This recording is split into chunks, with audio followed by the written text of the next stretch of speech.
Hello everyone, I'm doing a quick video on 2016 Honda Fit that had some issues, and I had to end up towing it home. So what happened was I went ahead and got into my vehicle using this key fob. It locks and unlocks with no issues. Right now I have the car turned on so I can't see it, so hold on, let me turn it off. So I can actually lock, as you can hear, and unlock no problem. I come into the vehicle and press the brakes on, push the start button, and what was happening was, if you take a look at this light right there, where it says, it's out of focus right now, but it says starter system, and what was happening was, if you hit the key, this light will start jittering and it almost looks like there's something wrong with the key fob or battery or something like that. But the headlights come on, even radio. I can even turn on the AC button. I know the car ain't running, but there's plenty of juice. I'm able to put this thing in neutral, but whenever I hit the start key, nothing happens. Like I say, I push the fob. I even put the fob. I read online that you can actually put the fob right next to this button right here and push it multiple times. Sometimes it will start. Well, the car never started. What ended up happening was I went and took it home. Believe it or not, I took this key fob out.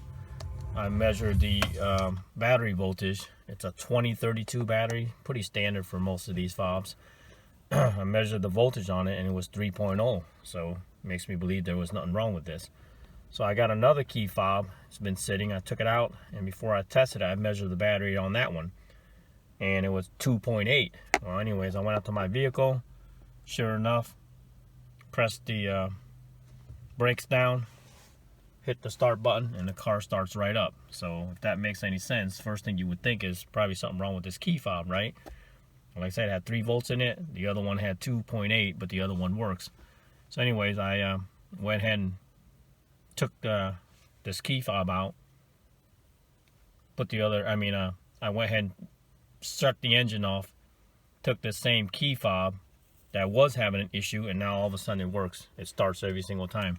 Now the car's been running no problem. So not sure what was up with it.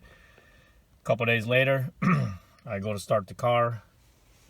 I hit this button and I will hear, but at least it's trying to do something. Originally, all it did was whenever I hit the button, this light would just flicker. The whole dash would actually flicker nonstop, but it never start.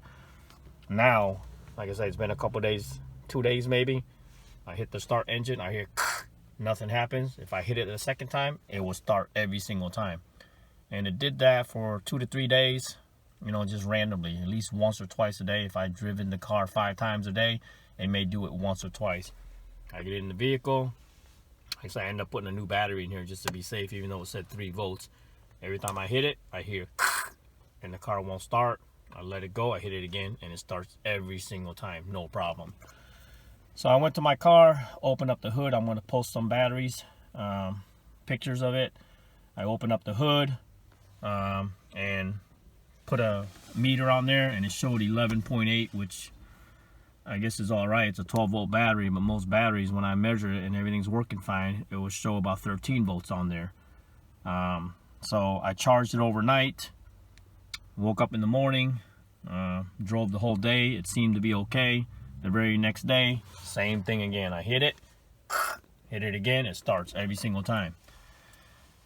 So what I did was, I measured the battery again, and once again it dropped down to 11.8. Like I said, the car always started. I just had to do it twice.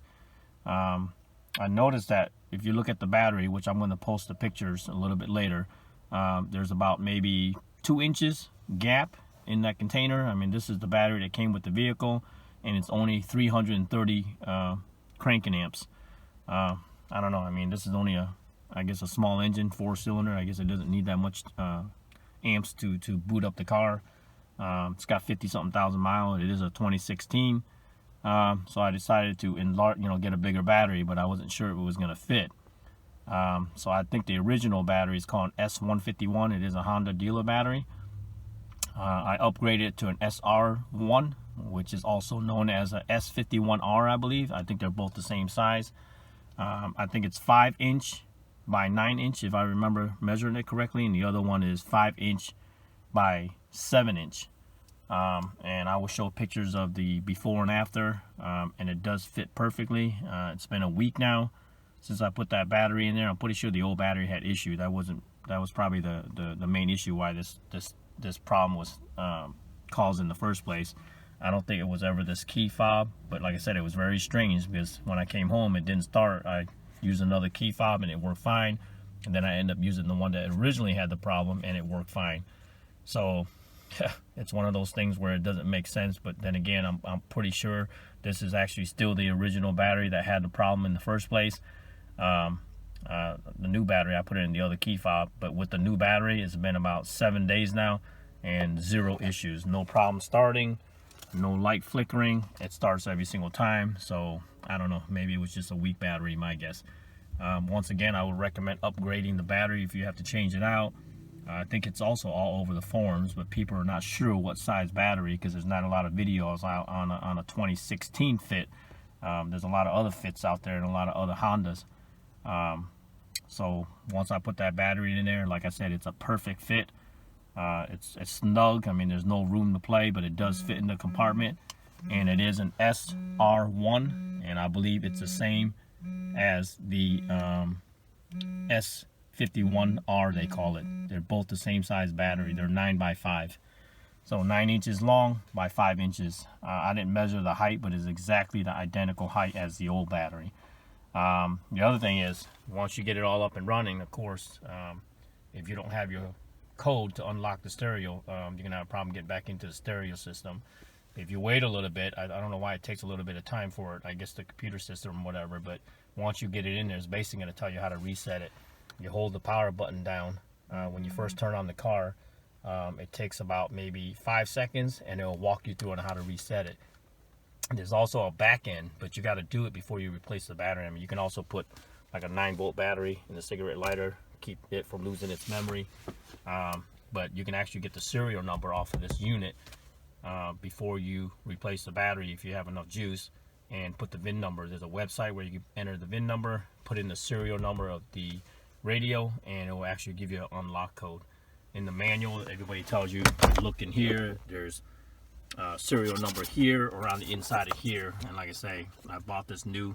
There's no serial number here or here. I actually had to get it off the radio. There's a back way to do it. It's like a little cheat thing. It's on the internet. Other than that, like I say, if you're looking to upgrade the battery, I would highly recommend it. Right now I got 500 cold cranking amp versus the 330 that it came with, and everything's working like a champ. It wasn't a key fob. Like I said, it was probably more of the battery than anything, but it did throw me off because, like I said, when I got home I used a different key fob and it did start, whereas I couldn't get it to start at all. Alright, hope that helps some Honda Fit owners out there. This is a 2016. I'm pretty sure 2016, 17, and maybe 18 is very similar, but there wasn't any videos out on the newer models. It was just on Honda Accords and Honda Odysseys. Hope this helps. Thanks. Bye.